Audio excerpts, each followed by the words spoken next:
Hello friends, welcome back to knowledge hub. My name is Ayandra Malviya. आज हम बात करने वाले हैं ग्रीन हाउस प्रभाव की।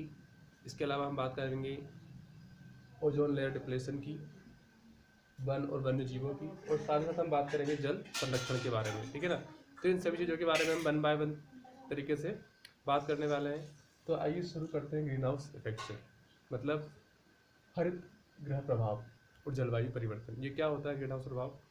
जब किसी ग्रह का तापमान गैसों के कारण क्या होता है, बढ़ने लगता है, तब इसे बोलते हैं ग्रीन हाउस प्रभाव। यदि हम पृथ्वी की बात करें तो हमारी अर्थ का जो तापमान बढ़ रहा है वो कार्बन डाइऑक्साइड की वजह से कंटिन्यू बढ़ रहा है। तो ये क्या है, ग्रीन हाउस प्रभाव एक विश्वव्यापी रूप से क्या होता है, हमारे अर्थ का तापमान बढ़ा रहा है। ठीक है। और इसके लिए जो मुख्य ग्रीन हाउस प्रभाव गैस है उसका नाम क्या है, कार्बन डाइऑक्साइड। इसके अलावा अन्य गैसें भी हैं जैसे मीथेन और नाइट्रस ऑक्साइड। ये भी क्या है, हमारे ग्रह का तापमान बढ़ाने के लिए जिम्मेदार है या रिस्पॉन्सिबल है। ठीक है। इसके अलावा हम देखें ग्रीन हाउस प्रभाव। तो ग्रीन हाउस प्रभाव से क्या क्या फर्क पड़ने वाला है। यदि ग्रीन हाउस प्रभाव की हम बात करें तो ग्रीन हाउस प्रभाव से क्या होगा, ग्लेशियर पिघलेंगे। ठीक है। तापमान बढ़ने से क्या होगा, ग्लेशियर पिघलेंगे। ग्लेशियर पिघलेंगे तो क्या होगा, समुद्र का जल स्तर बढ़ेगा। जल स्तर बढ़ेगा तो क्या होगा, तटीय इलाके जलमग्न हो जाएंगे। तटीय इलाकों में बात करें तो ऐसे इलाके जो समुद्र के किनारे हैं, जैसे कि हमारे देश का दक्षिण भारत का इलाका, हमारे ईस्ट और वेस्ट का इलाका जो समुद्र तट से लगे हुए हैं। इसके अलावा ऐसे देश जो कि समुद्र लेवल से काफ़ी क्लोज हैं, जैसे मालदीव, ये सभी क्या हो जाएंगे, एक समय पर जलमग्न हो जाएंगे। इसलिए क्या है, ग्रीन हाउस प्रभाव क्या होता है, कहीं ना कहीं पूरी दुनिया में इसका प्रभाव होगा। साथ ही साथ इससे क्या होगा, जलवायु परिवर्तन भी होगा। असमय बरसात होगी, है ना, जहाँ पर ज़्यादा बरसात होती है वहाँ कम होगी, है ना। तो इस तरीके से, और जहाँ बरसात बहुत एवरेज होती थी वहाँ नहीं होगी। मतलब इस प्रकार से क्या होगा, जलवायु में भी परिवर्तन इस ग्रीन हाउस प्रभाव से होगा। ठीक है। मानसून पर भी इसका प्रभाव पड़ता है। नेक्स्ट हम देखेंगे ओजोन लेयर डिप्लेशन। ओजोन परत क्षरण क्या है। पहले हम बात करें ओजोन लेयर क्या है। तो ओजोन लेयर अब हमारे पृथ्वी के वायुमंडल में, समताप मंडल में मिलती है ना। कहाँ मिलती है, हमारे पृथ्वी के वायुमंडल के समताप मंडल में क्या पाई जाती है, ओजोन लेयर पाई जाती है। इस ओजोन लेयर का काम क्या है, इस ओजोन लेयर का काम है कि सूर्य से आने वाली पराबैंगनी किरणों को रोकना। क्योंकि पराबैंगनी किरणें क्या होती है, मनुष्य के लिए या अन्य जीवों के लिए हानिकारक होती है। इससे त्वचा का कैंसर और भी कई हानिकारक समस्याएं होती हैं।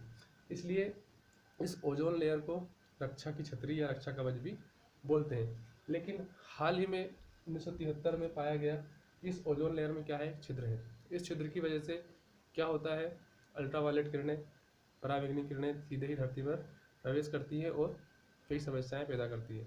इसलिए इस ओजोन लेयर के संरक्षण के लिए कई कदम उठाए गए। अब बात आती है कि इस ओजोन लेयर के क्षरण के कारण क्या है, क्यों इसमें क्षरण हो रहा है। तो इसका मुख्य कारण है क्लोरीन। क्योंकि क्लोरीन क्या करता है, ओजोन लेयर में छिद्र करता है। क्लोरीन का एक अणु ओजोन लेयर के 1 लाख अणुओं को नष्ट कर देता है। तो कहीं ना कहीं क्या है, क्लोरीन बहुत ही हानिकारक चीज़ है। ठीक है। अब हम बात करें कि जो ओजोन परत है इसकी जो मोटाई है वो कैसे नापते हैं, इसकी क्या यूनिट है। तो इसकी यूनिट का नाम है डाप्सन। डाप्सन यूनिट से क्या होता है, ओजोन लेयर की मोटाई मापी जाती है। ठीक है ना।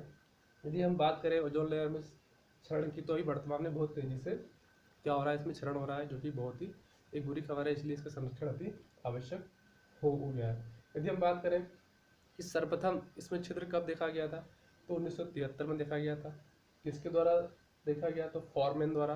और कहाँ पर देखा गया, तो अंटार्कटिका क्षेत्र में पहली बार ओजोन लेयर में छिद्र देखा गया। ठीक है। नेक्स्ट हम जो डिस्कस करने वाले हैं, वन और वन्य जीव। वन हमारे पर्यावरण और पारिस्थितिक तंत्र के लिए अति आवश्यक है। ठीक है। इसके अलावा जो वन में रहने वाले जीव हैं वो भी हमारे लिए अति आवश्यक है, क्योंकि कहीं ना कहीं वो हमारे पारिस्थितिक तंत्र को संतुलित करते हैं। ठीक है। तो वन और वन्य जीव दोनों ही हमारे पारिस्थितिक तंत्र के लिए अति आवश्यक है। यदि हम वनों को नष्ट कर देते हैं तो कहीं ना कहीं इससे क्या होगा, पर्यावरण में असंतुलन पैदा होगा। ठीक है ना। इससे बहुत सारे नुकसान होंगे, है ना। मृदा का क्षरण तेजी से बढ़ेगा, क्योंकि कहीं ना कहीं जो मिट्टी को बांध के रखने का काम कौन कौन करता है, वृक्ष करते हैं। इसके अलावा जो ऑक्सीजन हमारे इन्वायरमेंट में बनी हुई है वो भी मेंटेन होती है। ठीक है। फिर वर्षा भी होती है। तो इस प्रकार से जो वृक्ष है वो हमारे लिए अति आवश्यक है। वन्य जीव भी आवश्यक है, क्योंकि हम देखते हैं कि जो हमारा लाइफ साइकिल है किसी भी जीव का, वो उसमें हर एक जीव का अपना योगदान है। ठीक है। फिर हम बात करें वन की, तो कई जीवों को बचाने के लिए, है ना, क्या किया गया, कई अभ्यारण्य और जैव मंडल बनाए गए, है ना, वन्य जीवों की सुरक्षा और उनके संरक्षण के लिए। यदि हम बात करें बाघों की, तो बाघ अचानक से क्या होने लगे थे, कम होने लगे थे, तो इनको बचाने के लिए 1973 में सरकार के द्वारा बाघ परियोजना प्रारंभ की गई। इसके तहत बाघों का संरक्षण किया जाता है, ठीक है ना। फिर यदि भारत का प्रथम राष्ट्रीय उद्यान की बात करें, वो कौन सा है, जिम कॉर्बेट नेशनल पार्क है। ये कहाँ पर स्थापित किया गया था, 1921 में आज के वर्तमान के उत्तराखंड में स्थापित किया गया था, ठीक है ना।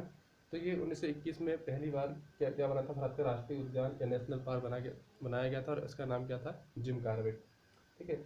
अब इसके अलावा हम आज बात करने वाले हैं वैकल्पिक ऊर्जा।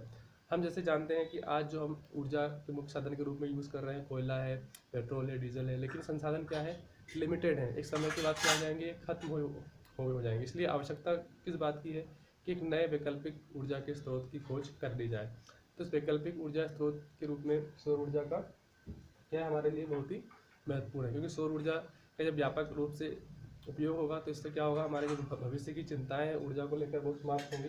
साथ ही साथ ये क्या है, पोल्यूशन मुक्त, इससे कोई भी किसी प्रकार का पोल्यूशन नहीं होता है। जल संरक्षण, तो जल संरक्षण की बात करें, क्योंकि आज वाटर लेवल काफ़ी डाउन हो रहा है धीरे धीरे, है ना, तो इसलिए क्या है, जल संरक्षण भी अत्यधिक आवश्यक है। इसी को बढ़ावा देने के लिए 22 मार्च को जल संरक्षण दिवस मनाया जाता है, ठीक है ना, ताकि जल का संरक्षण किया जा सके। जल का संरक्षण करने के लिए कई जगह तालाब, डैम का निर्माण किया गया है, ताकि पीने के पानी के साथ साथ कृषि के लिए भी पानी की पूर्ति की जा सके, ठीक है। आज की क्लास में इतना ही। यदि वीडियो अच्छा लगे तो लाइक करें, चैनल को सब्सक्राइब करें और बेल आइकन पर क्लिक करें, ताकि आपको लेटेस्ट वीडियो मिल सके। आज की क्लास में इतना ही। Thank you for watching.